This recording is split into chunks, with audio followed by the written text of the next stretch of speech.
Hey everyone, so as I said last week, your 20s can either be your best friend or your worst enemy when it comes to personal finance. And perhaps the biggest determining factor between being way ahead of the game come your 30th birthday or well behind what you'd like to be is your ability to identify and avoid some common money traps.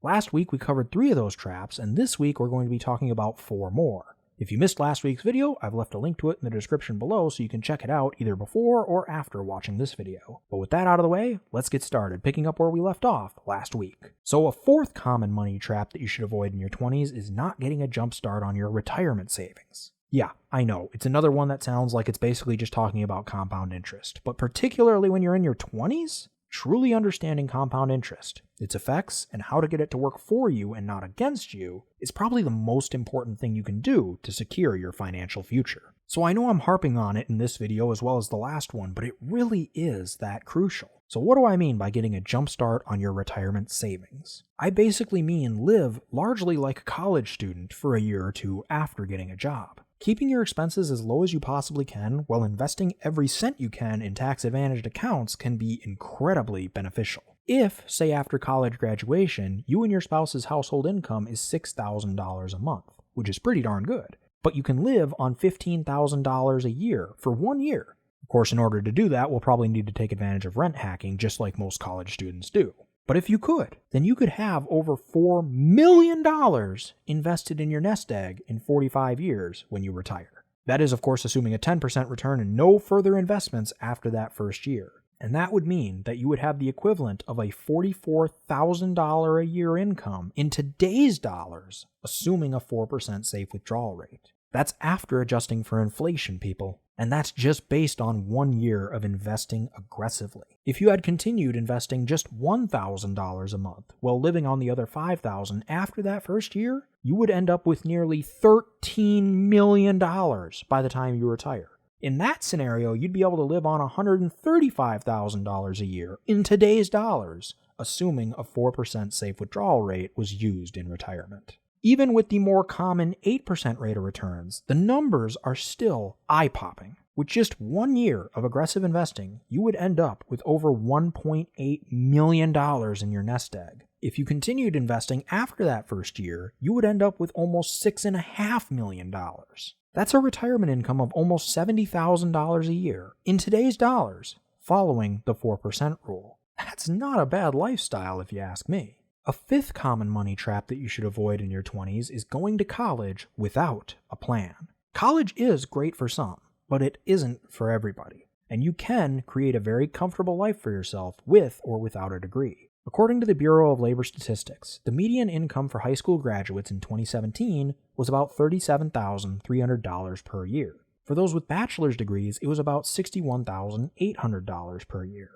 And for those with advanced degrees, it was about $75,400 per year. So there's certainly a pretty big leap between high school graduates and those with at least a bachelor's degree, but we do also have to consider the time it takes to get that degree, as well as the costs of college itself. As I covered in my video on how to save for college, the average cost of a 4-year university for in-state residents is about $25,000, including all tuition, fees, room, board, books, supplies, transportation, and other miscellaneous expenses. Judging by those numbers, you could rack up $100,000 in student loans in that 4-year time span, which is quite a chunk of change, especially for someone just coming out of high school. At a 4.5% interest rate and a standard 10-year student loan payback period, you'd be paying over $1,000 a month after graduation in that situation. That's about 20% of the median income for those with bachelor's degrees, and that's just the tip of the iceberg. If you decide to go to school in some other state, it'll cost even more. Those same 4-year colleges cost about $41,000 per year on average for out-of-state residents. And private colleges, of course, can cost even more. So you can see how these costs can quickly add up, even if you do finish your 4-year degree in the standard 4 years. But if you go to college without having some idea of what you want to get from it, you could find yourself changing your major a couple of times and spending more years in school, or, even worse, not getting a degree at all. But with that being said, how do you save money for college if you are, in fact, going to go? A few things that you could do would be going to a community college to get your 2-year degree before transferring to that 4-year university to finish your bachelor's. You could also look for scholarships or grants that are available in your area. Finding a part-time job that you could do while at school and saving early in things like ESA and 529 plans are also great options. These strategies can make a pretty big difference in the effective cost of college and the amount of catch-up work you may have to do after you graduate. For example, the average community college costs about $4,800 per year. That's quite a lot less than the $25,000 of public 4-year universities. So going and getting your 2-year degree from a community college and then transferring to a 4-year university to finish your bachelor's could cost you about $60,000. Whereas starting at the 4-year college and going all the way to get your bachelor's degree could cost you upwards of $100,000. So that decision alone could end up saving you approximately $40,000. ESA and 529 plans are both ways to save for educational expenses. And while neither are tax deductible, both grow and can be withdrawn tax-free for educational expenses. Money in ESAs can even be withdrawn tax-free for primary and secondary school expenses, whereas 529 plans are only able to be used tax-free for college expenses. ESAs allow you to contribute $2,000 per year per child, and must be used by the child before they turn 30, unless you decide to transfer it to a different beneficiary. 529 plans can be spent at any age and allow you to contribute $14,000 to it per year. And while ESAs generally have income restrictions between $95,000 and $110,000 per year for individuals, and double that for those filing jointly, 529 plans don't have any income restrictions in most states. But with both of these plans, it's definitely important to consult a financial professional, as there are sometimes some differences in the fine print. This is just a general overview of how the options look. But as you can imagine, these options can give your son or daughter a massive head start when it comes to saving for college. At an 8% rate of return, ESA plans that are being maxed out from the time your son or daughter is born to the time they turn 18 could be worth over $80,000. 529 plans, thanks to their higher contribution limits, could be worth several times that. But if neither of these options work, it's important to remember that it's okay to work while you're in school. While it's great to be able to work during the summer and earn enough money to pay for school, if it's not enough, there's no shame in working part-time during the year as well. Your 30-year-old self will thank you for it someday. Consider if you went to a community college to get your 2-year degree, and then finished your bachelor's at a 4-year school, you'd be spending around $60,000 over the course of 4 years, or about $15,000 a year. If you worked a full-time job in the summer that pays $12 an hour, you'd earn about $6,240. If you also worked 20 hours per week during the school year, at the same wage you'd earn an additional $9,360. In total, your pre-tax income would be about $15,600, though it would probably come down to about $14,000 after taxes. While that wouldn't be quite enough to pay for your total educational expenses, it would nearly pay for your entire degree. And within a few months of graduations, you could be debt-free and off to the races building your investing portfolio. A sixth common money trap that you should avoid in your 20s is buying a home before you're ready. Our mid to late 20s is often when we buy our first house. Many times this is perfectly fine. However, sometimes people buy houses before they're ready, and that can lead to catastrophe in the worst of situations. So how do you know if you're ready to buy a home? Well, generally speaking, there are 3 rules of thumb when it comes to buying homes.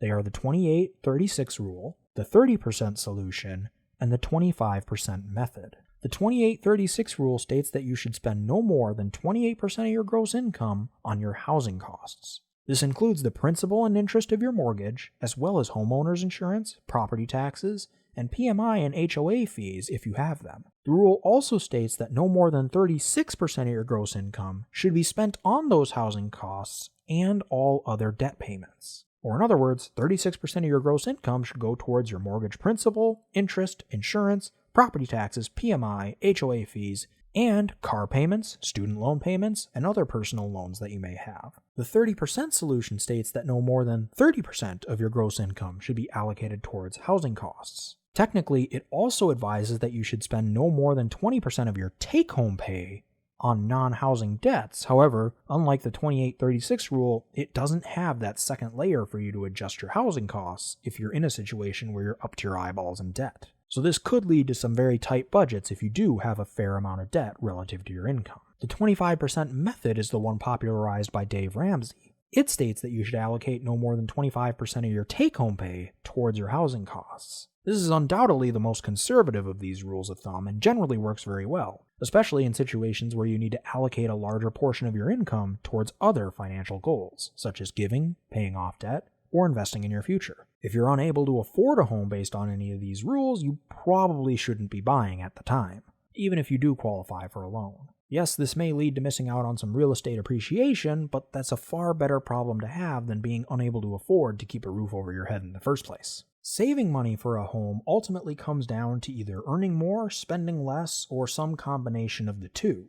As I detailed in my video on how to save for a home, there are a few strategies that you can use to make this process a little quicker. One of them is rent hacking. Since for most people the largest expenses they have are related to their home, there's a huge opportunity to save a lot of money quickly. Rent hacking simply refers to sharing the costs of housing with others. And it can take on many forms, such as the college students that are sharing the costs of an apartment by rooming with other roommates. Other people rent out their unused space on places like Airbnb, or sublet to other tenants to help cover costs. Whichever way you go, the key is to get your relative portion of the housing costs as low as possible, so that you can save more of your money. Starting a zero-sum budget is another thing that people do to help find what areas you may be overspending in, thus limiting financial waste. Depending on your situation, this could lead to a savings of a few $dozen a month to even a few $100 a month. And when paired with rent hacking strategies, it can allow you to save some serious cash pretty quickly.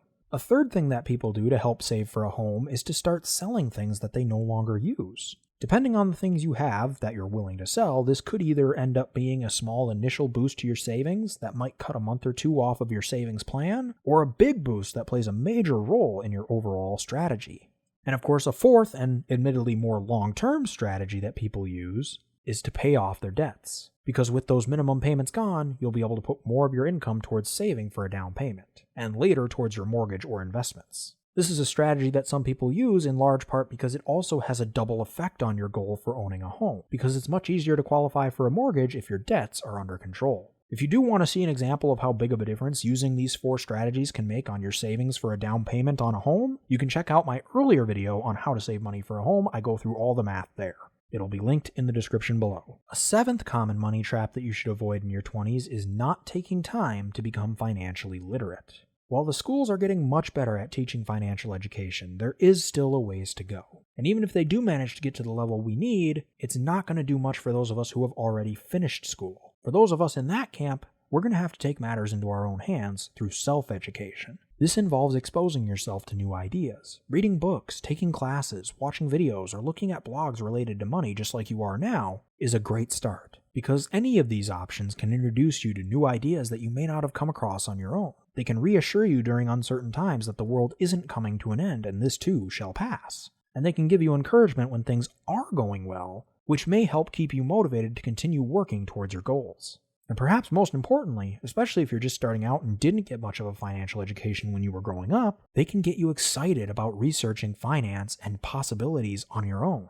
They can get you thinking about what you can actually accomplish in your own life with your own resources. So if you're watching this right now and you're in your 20s, or even if you're not in your 20s and you're just getting introduced to the concept of financial literacy, make it a priority to never neglect it. A little bit of financial intelligence can go a long way. And I've done a video on just how big of a difference that can make in your life and your finances already. If you're interested in learning more, there's a link in the description. But those are 4 more money traps to avoid in your 20s, or really any age. Have you or anyone you've known fallen into these traps? If so, how did they get out of it? If not, do you think I missed any traps that we should be avoiding? Let me know in the comments section below, and once again, if you didn't catch the first part of this video series, you can find a link to it in the description. Also, I want to make a quick announcement about the channel. We're coming into the Christmas and New Year's holidays once again, and I know a lot of you will be spending the time with friends and family, and so will I, and I never really like to feel like I'm intruding on that time, especially since I know how few and far between those times are for some families. So, just like last year, I will be taking a brief break over the holiday season, but I will be back Monday, January 13th with some more videos. So I just wanted to thank you guys for taking time out of your schedules every single week to support this channel. I really do appreciate it, and I hope that you enjoy the holiday season and have a great start to your new year. I'll see you in 2020.